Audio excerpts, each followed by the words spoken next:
few days ago, West Ham United confirmed the backroom team of Nuno Espirito Santo, and it came with a bit of a surprise. A lot of us, myself included, were expecting new names and new faces to arrive at the club. However, that is not the case. The club confirmed. They are pleased to confirm that academy coaches Mark Robson, Steve Potts, Gerard Prenderville and Billy Lepine have been given permanent first-team positions by head coach Nuno Espirito Santo. The quartet, who have been assisting Nuno on an interim basis since his appointment, will now assume their roles full-time. Mark, Steve and Gerard as first-team coaches and Billy as a goalkeeping coach. As a result of that, a few subscribers left comments on my videos over the last couple of days. One of them was John, who said, Gio, what are your thoughts on the backroom staff being promoted? Is this a good thing, or is it Sullivan penny pinching again? Chris said, Gio, I would be interested in your opinion. Has Nuno's backroom team been forced upon him? Surely he would have wanted his own team. And Dom, who said, not watched yesterday's video yet, so you might mention this topic, but are you going to do a video about Nuno's backroom staff? I was surprised to read that he's keeping on all of the temporary staff. I thought Nuno always came with a big team around him. Penny pinching. Is he really going to be happy without his team? Is it really a good thing for our academy?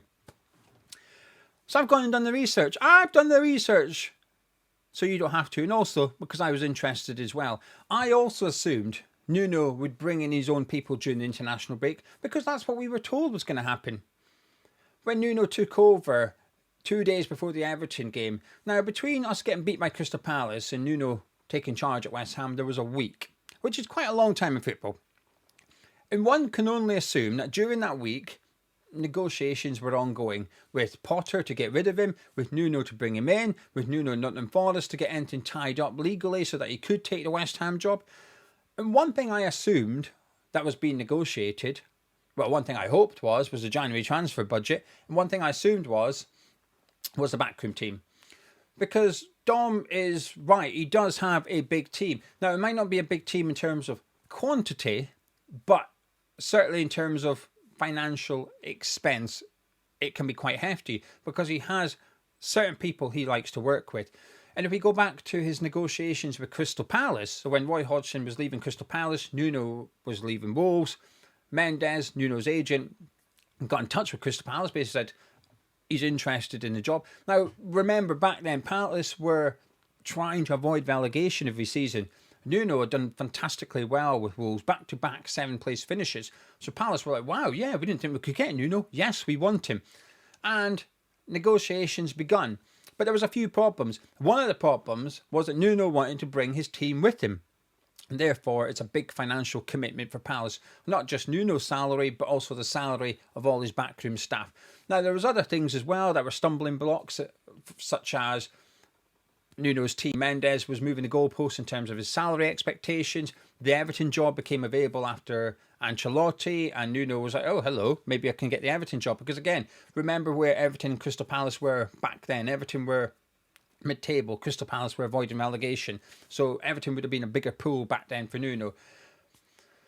Various different reasons. Crystal Palace ended up putting a deadline on negotiations, saying if you don't sign here, it's done. And during the night, in the build-up to deadline, even then, Mendes was still changing things, so it didn't happen. But one of the stumbling blocks was certainly his backroom staff.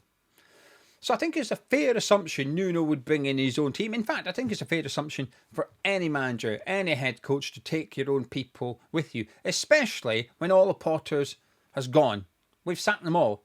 We've even sacked the head of recruitment. We've got rid of them all. So there wasn't anyone there. So when Nuno took charge 2 days before the Everton game, the natural and obvious thing to do would be to promote the academy staff for the time being until he could bring in his own people. So I think there was an expectation that that's what would happen. But it hasn't happened. But why? Is it penny pinching? And I think this is a reflection of people's faith or lack of confidence in the running of the club. If we were a well-run club and we decided to promote the academy staff, I think the reaction would have been a bit different. People would have said, all right, brilliant, Nuno's happy, because clearly he's happy, otherwise we'd just bring in the ones he wanted, right, because we're a well-run club. And I think the fact that people are questioning it and saying, is it purely a financial reason that Nuno's having to promote the academy staff? I think that tells you a lot about people's lack of faith in the leadership of this football club. Now, Mark Robson in particular, his CV is fantastic. He is more than deserving of being a first-team coach at West Ham United. He was a first-team coach at West Ham United 23-24 under David Moyes. So Moyes' final season at the club, Mark Robson was part of his backroom team. And then when Lopetegui came in, he just went back to working at the academy. So he's got experience there. He was head coach at Barnet. He's held senior positions at various different clubs. He was involved in the FA. So his CV is absolutely brilliant. So I would argue that Mark Robson's got this job on merit. He deserves it. The others, Potts, Prenderville, they've been sort of promoted from within, as has Lepine, goalkeeping coach. He started at the club in development squad, under 12s, under 16s, and he's worked his way up. Now, that's a good thing. I like companies in general that show that there is a succession plan, that you can progress at the company. And I guess on one hand, that's good, but only if it's done because they deserve it. And I'm not trying to say the academy coaches don't. I think the suspicion a lot of people have is warranted. However, I've done the research. Let me present to you some facts and I'll give you my opinion. But if you're new around here, if you're new to Hammers Chat and you enjoy the video, please do subscribe. If you don't enjoy the video, shut it down and go do something else. And this isn't a dig, this isn't me calling you out. Life is short. Don't waste it. If you're thinking, I don't like this video, it's crap, close it down. There's loads of other videos on YouTube. Hopefully you'll find some you enjoy. There's loads of good TV series out there at the minute. Watch a movie, go for a walk, listen to music. Use your time wisely. Right? But if you do enjoy listening to a Scotsman chatting nonsense, please do drop a like on the video as well by clicking thumbs up. Get 1,000 likes during the international break. That would be lovely. Thank you for the support. Right then, research time. Are you ready? I'm going to run through the chart with you. I'm going to tell you who everyone is. Okay, so this is Nuno's backroom staff historically. I've not included Saudi for, I think, obvious reasons. But you can see there, Silva has been with him at every club except Spurs. Cathro was with him everywhere bar Porto and Nottingham Forest. Figueira was with him at Valencia, Wolves, not Spurs, but Nottingham Forest. Barbosa, he missed Valencia, but he's been with him everywhere else. Dias has been with Nuno everywhere, every single club on the chart. And then Lapa, a little bit later on in Nuno's career, but he was with him at Wolves and Spurs, but not Nottingham Forest. So what's the reason? What's the context behind all this? I've got it for you, don't worry. Right then, let's start. Rui Pedro Silva is the assistant manager for Nuno, one of his assistants. He didn't go to Spurs because he wanted to be a manager within his own right, and he joined, and I'm sorry to anyone that speaks Portuguese or follows Portuguese football, Famalicão, let's just go with that one. So he took the position there. He was there for 14 months and he left by mutual consent, which in my opinion is a polite way of saying you're sacked. He joined up with Nuno at Nottingham Forest. He's still at Nottingham Forest. So Silva is still at Nottingham Forest today. He did not get sacked with Nuno. Ian Cathro, as a reminder, as you can see there, wasn't at Porto, wasn't at Nottingham Forest, but he was elsewhere with Nuno. He actually went out to Saudi with him. And he was his assistant, again, assistant coach, assistant manager, whatever you want to call it. But he's now a manager at Estoril in Portugal. Now, he started off a little bit iffy, but he actually won Manager of the Month back in February. So things are going quite well for Cathro. So he's now a manager in his own right in Portugal. Figueira, as you can see there, with him at Wolves, with him at Nottingham Forest. First team assistant, and he's currently still at Nottingham Forest. And then we've got Rui Barbosa. He's actually the goalkeeping coach. He's Nuno's goalkeeping coach. He's also still at Nottingham Forest. Then we've got Antonio Dias, the second one at the bottom there, who's been with him everywhere. He's been with Nuno everywhere. Well, he's the fitness coach for Nuno, and he already left Nottingham Forest in the summer. So he'd gone before Nuno was sacked. And the reason he'd gone is because he went to Fenerbahce to join up with Jose Mourinho. Obviously, Mourinho got sacked by Fenerbahce, went to Benfica, and Diaz has gone with him. So Diaz is now currently at Benfica. And then the last one on the list is João Lapa at the bottom. He's also in the fitness side of it. He went to Famalicão with Silva. So Silva went there as manager. Lapa went with him, and then when Silva got sacked and joined up with Nuno at Nottingham Forest, Lapa, by the looks of it, got sacked and is currently unemployed. So by my research, the only one that doesn't have a club at the minute is the very bottom one, which is Lepine, and he is fitness based. Now, obviously, you need fitness coaches, and Nuno puts a lot of stock into the fitness side of it and the mentality and the well-being side of it, and that's usually where a lot of his backroom staff can be. As you can see there, he had Dias and Lepine at Wolves and Spurs. It's important to him, so he may end up at West Ham eventually. But in regards to the actual coaching side of it, Silva, Cathro, Figueira, they're all currently at clubs, and then Barbosa, he's also still the goalkeeping coach, he's also at a club.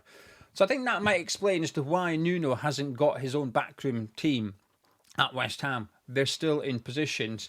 Now, at Nottingham Forest, sorry, the weighing scales is going off for parcels. Not for me, I'm not climbing on that, but I don't know, I don't want to see what that says. Now, at Nottingham Forest, obviously some of them are still there. Ange Postecoglou's gone in, under pressure already. And he has done something for the first time in his career, Postecoglou. He's taken some of his team with him. Now, when Postecoglou goes from club to club, he leaves the team. He doesn't take anyone and just joins up with a new team that's currently there and works with them. It's just something he believes in. He enjoys doing it. He believes in it. It's just one of his principles as a head coach that he'll work with whoever's there. He likes to see them develop. But for the first time in his career, he's actually taking people with him to Nottingham Forest. He's taken Montgomery, who was Sheffield United midfielder, and Jedinak, who you might remember from Crystal Palace and Aston Villa. He's also got Sergio Raimondo with him, as well as Rob Birch, who is his goalkeeping coach. So Postecoglou's got his own staff there, and there's still staff there from pre-Nuno. Andy Reid, for example, bit of a Nottingham Forest legend. He's still at the club. So they've got a big backroom staff now. So I think, could you get some of those out of them? You would like to think so. You'd like to think we went to try and get Silva, or we went to try and get Figueira or Barbosa, that they'd be willing to come to West Ham and work under Nuno. Maybe they're comfy. Maybe they like it at Nottingham Forest. Maybe they just want to stay at Nottingham Forest. Maybe Nottingham Forest are waiting for us to go get them, so there's compensation due. So is it penny pinching? I guess you can make the argument it is. Because for you to say it's not penny pinching, you've then got to convince me that the reason it's not penny pinching is because Nuno doesn't want to work with them anymore. I find it difficult. So that would mean he doesn't want to work with Silva, who's worked with him everywhere bar Spurs, which is when he went to try and become a manager himself. Figueira, he's worked with at 3 of the 6 clubs on the screen there. And then Barbosa, you've got him everywhere bar Valencia. I find it difficult to think that Nuno no longer wants to work with him. I would assume he does. Therefore, either we don't want to pay the compensation or they don't want to come. And I think the latter is feasible. I think it's perfectly feasible that those coaches have said to Nuno, mate, good luck at West Ham, but we're going to stay at Nottingham Forest. We don't think you can be there very long, thank you. We're more secure where we are. So we don't know the real reason. You can only make up your own mind. I'm just presenting to you the facts in that regards. There is a small possibility, I guess, that they'll get dismissed by Nottingham Forest sometime soon. And if they do, I wouldn't be surprised they'd rock up at West Ham. The one thing that makes me a little bit nervous, I'm a big believer in head coaches having their own team. So when you sack them all. I'm pro that as well. So when Potter went, his whole team went as well. I'm happy with that, because I think you win together, you lose together, right? You don't want to create another backstabbing situation where those at the club, it might be in their best interests if the head coach goes, because someone will get promoted into that role. You don't want to. I do not want to see that environment at West Ham ever. I think it should be that if he goes, you're all going, right? So it's incentive for the coaches to do their best for the football club rather than for themselves, if that makes sense. So I'm a bit worried that Nuno doesn't have his team around him, because sometimes the head coach needs them, and that's okay. There's loads of examples, don't know why. Steven Gerrard came to my head with Michael Beale when they were at Rangers, then they didn't do so well at Aston Villa. But I remember the players at those clubs saying Michael Beale was the one that was hands-on. Now, he's failed trying to become a manager in his own right. He did not do good, and you could say the same here with Silva. Now, while Cathro's doing all right by the sounds of it, Silva tried to become a manager in his own right and failed. It's actually, you're just better as an assistant manager, and there's no shame in that. but sometimes you need your coaching team around you. So how good will Nuno be? I think we can agree Nuno was a success at Nottingham Forest and Wolves, and I would strongly suggest he was, both of those things. Well, you can see there, Silva was at both clubs. Figueira was at both clubs. Barbosa was at both clubs. Dias, the fitness coach, he was at both clubs as well. So these people that have been consistent throughout Nuno's career and success are no longer with him. This is the first time Nuno's going to be going into a club or is at a club without some of those people. That worries me. That worries me a lot. Because not only are you testing Nuno, because if you took him and his whole team to West Ham, it's like, right, you're testing the team. What have you got? What have you four got about you? Can you get us out of this? But you're not doing that, are you? You're now saying to Nuno, can you succeed without them? Can you succeed without your assistant coach, without your goalkeeping coach, without your fitness coach? You don't have them. Can you succeed without them? On the face of it, I think his job's just got harder. I think the job of coming into West Ham was already difficult enough if he took his whole team with him. But now he ain't got them. I'm a little bit worried. I am a little bit worried. And I would suggest that if we are penny pinching, it's a very unwise thing to do. And I think it's a very risky thing to do. But I'd be surprised that Nuno didn't negotiate this with West Ham. So when he was sat down with Brady and Sullivan, the conversation would have come up about his backroom staff. I'd be very surprised if he didn't demand that we go get those coaches. But like I said, maybe they don't want to come. Maybe we've tried and said, no, thank you. We're going to stay where we are. Could you blame him? No. And I appreciate this may come across as quite negative towards the staff that have just been promoted.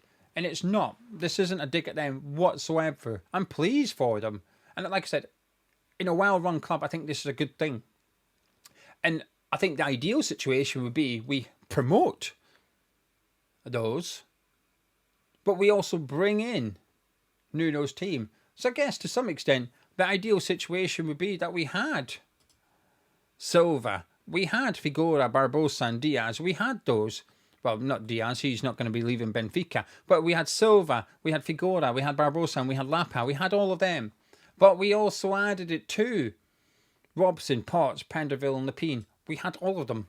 I think that would be ideal, because what that would do is set you up for that succession so that when Nuno does leave West Ham, and those go with him, actually, Robson, Potts, Prenderville and Lepine, they're not part of Nuno's backroom team. They're part of West Ham's team.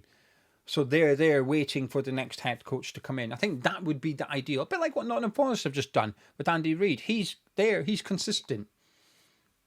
That would be the ideal. Hopefully, over the next few weeks, we bring in some of these people. Hopefully. Because it's still quite early. He's only been here a couple of weeks. But I feel like if that was in the pipeline, they wouldn't have announced the promotions. I think they'd wait and say, oh, by the way, we've brought in these two, plus we've promoted those four. Maybe I'm wrong. I understand why people are a little bit worried. I am a little bit worried as well, because Nuno's success has had those people around him, and he's going to have to bring relative success to West Ham United without his team around him for the first time in his career. That's risky. That is very risky. Is it penny pinching? Is it because they don't want to come? Is it because Nuno doesn't want them? I don't believe the third one, by the way. I think either they don't want to come or we don't want to pay the compensation. Or I guess there is that bit in the middle, which is we're waiting for them to be dismissed by Nottingham Forest. Because if they sack Postecoglou, which feels like they might do, and they hire Dyche, you get the impression Dyche is the type of bloke that's going to walk in there and say, get rid of all that. I don't want that staff. Get them out. I'm bringing my own people in with me. You'd imagine Sean Dyche is a bit like that. I don't know. Maybe I should have researched that. Yeah. I'm worried. I'm trying to not be worried. I'm trying to stay positive because I still think Nuno's a good head coach. But I think Nuno's a good head coach with those people around him.